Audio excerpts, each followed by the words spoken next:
But So also, good. it brings actually back to this question, and me and my wife talk about this question a lot. Yeah. Which is, we were watching Game of Thrones recently, and the Night King, and spoilers for Game of Thrones Spoilies. people, but whatever, just cut out if you don't watch Game of Thrones, whatever.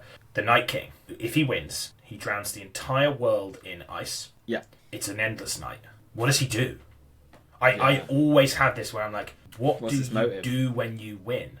Like, what does Sauron do when he wins? Does orcs just populate everywhere? Does he want an Orc Utopia? Is that what he actually... What? And it's just such a weird question. It's like, what happens? And actually, in a D&D context, in my first campaign, the bad guy did win.